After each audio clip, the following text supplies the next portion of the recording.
बिस्मिल्लाहिर्रहमानिर्रहीम। अस्सलाम वालेकुम प्यारे बच्चों, कैसे हैं आप? यकीनन ठीक होंगे, तंदुरुस्त होंगे। मैं हूं आपकी मुअल्लिमा अक्सर जाहिद अकबर और हम पढ़ने जा रहे हैं उर्दू जमात नाहम। आपको सामने दिखाई दे रहा होगा हमारा उर्दू जमात नाहम का सबसे पहला सबक, सबसे पहला उन्वान एक नज्म है हम्द। आज हम उसका तारुफ यानी कितने दिनों में हमने इस हम्द को मुकम्मल करना है, किस तरह से, किस अंदाज में पढ़ेंगे, उस पर बात करेंगे।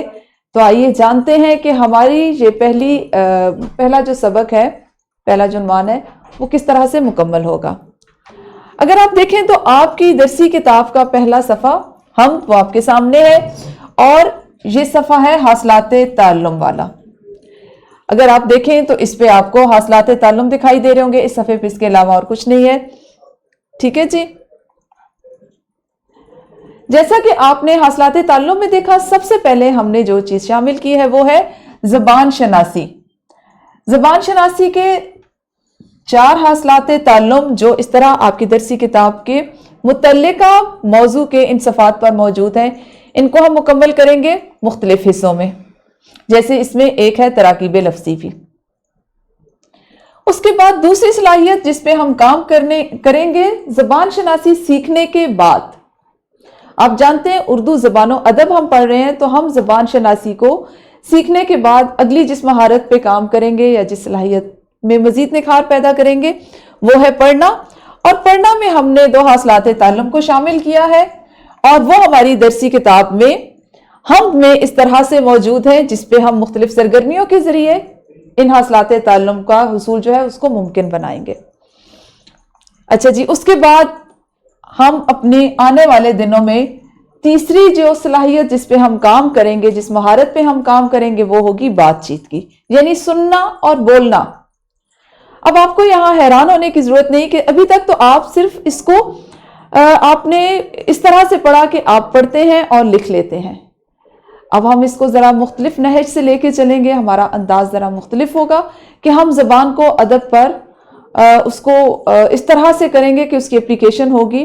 पहले हम ज़बान सीखेंगे और किस तरह से उसको अदब के साथ जोड़ते हैं, मुंसलिक करते हैं, उस पर हम बात करेंगे। और फिर उसके साथ ही साथ हम पढ़ने और सुनने और बोलने की सरगर्मियों को भी बाकायदा करेंगे, मुकम्मल वक्त दिया जाएगा।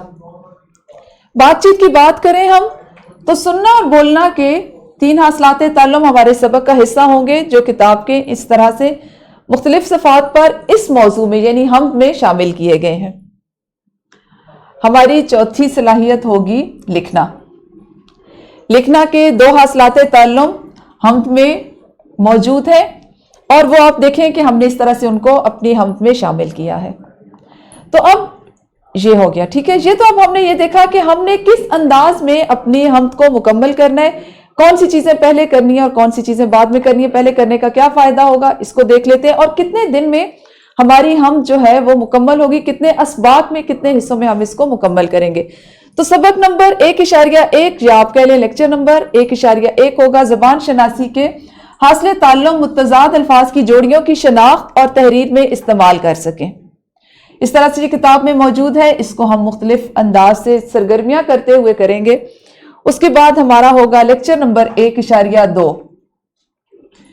और ज़बान शनासी का अगला हासिल ताल्लुम तराकीब लफ्ज़ी की शनाख्त करते हुए तहरीर में बरजस्ता इस्तेमाल कर सकें।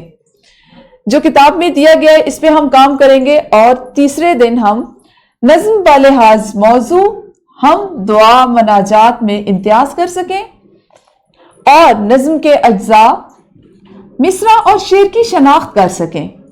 इन 2 हासिलाते ताल्लुम को हम तीसरे दिन इन पे काम करेंगे, सीखेंगे और आपकी इस चीज को ज़बान शनासी की सलाहियत में मजीद निखार आएगा।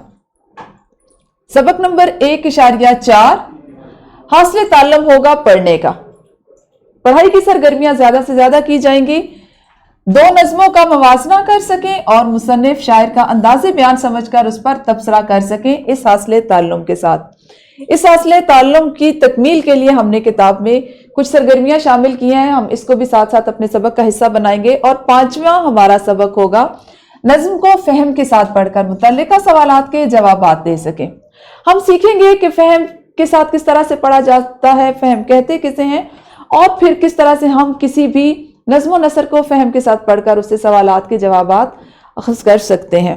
اس کے لیے ہم نے اپنے پاس درسی کتاب میں اس سوال کو شامل کر رکھا ہے، اور ہمارا اگلا سبق ہوگا بات چیت کی سرگرمیوں حاصلات تعلم کا، جس میں ہمارے تینوں حاصلات تعلم شامل ہیں، جس میں ہے عمدہ سامع کے طور پر الفاظ، جملوں، مصروں، شعروں، نظموں، گیتوں وغیرہ کے تلفظ، آہنگ، لحن، لے اور ادائی سے شعوری طور پر لطف اٹھا سکیں، مختلف سمعی ذرائع سے نظم سن کر الفاظ کے اصطلاحی، مجازی اور کنایاتی معنی تک رسائی حاصل کر سکیں، اور کسی کلام کو سن کر دہرا سکیں۔ اور کتاب میں اس پر بھی مختلف سرگرمیاں دی گئی ہیں جو ہم اپنے اس سبق کا حصہ بنائیں گے۔ ہمارے پہلے سبق کا 7واں لیکچر ہوگا لکھنے کا، نظم کے اشعار کی حوالوں، شاعری کے پس منظر، انداز بیان، شعری محاسن کے استعمال کی وضاحت کے ساتھ تشریح کر سکیں۔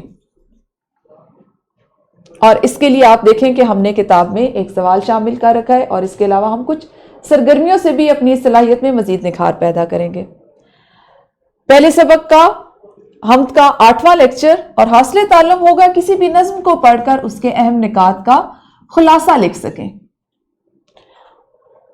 اور اس کے لیے ہماری درسی کتاب کا سوال نمبر 3 جو ہے وہ ہماری مدد کرے گا، اس سے ہم سیکھیں گے۔ لیکچر نمبر 1.9 یعنی پہلا سبق اور 9واں لیکچر عملی منصوبہ، یہاں پہ آپ کو میں وضاحت کرتی چلوں کہ یہ آپ کے لیے ایک بالکل نئی چیز ہے، اور اس کی انتہائی ضرورت محسوس کی گئی، اس لیے کہ آپ نے جو حاصلات تعلم سیکھے، آپ اس قابل ہو گئے کہ آپ کے پڑھنے کی صلاحیت میں، زبان شناسی میں، سننے اور بولنے کی صلاحیت میں اضافہ ہو، اس میں بہتری آ سکے۔ تو اب ہم کیا کریں گے کہ اس کو اپنی روزمرہ زندگی کے ساتھ کس طرح سے ہم اسے منسلک کر سکتے ہیں، کس طرح سے اس کو مربوط کر سکتے ہیں، اس کے لیے ہم نے ایک عملی منصوبہ، جس کو آپ عرف عام میں پروجیکٹ بھی کہہ سکتے ہیں، اور آپ کے لیے یہ چیز بھی نہیں ہوگی کہ سائنسز میں تو پروجیکٹ سنیں تو اردو زبان میں پروجیکٹ کیسے، تو اب ہم اس پہ بھی کام کریں گے، اس کو بھی سیکھیں گے، اور اس کے لیے ہم اپنا پورا ایک لیکچر جو ہے اس کام کے لیے مختص کریں گے۔ تو یہ ہوگا لیکچر نمبر 1.9۔ یوں 9 لیکچرز میں، 9 دنوں میں یا 9 کلاسز میں آپ کا پہلا سبق ہم جو ہے وہ مکمل ہوگا۔ تو انشاءاللہ کل سے اس کا باقاعدہ آغاز کریں گے۔ اس وقت تک آپ سب اپنا بہت خیال رکھیے۔ اللہ حافظ، شکریہ۔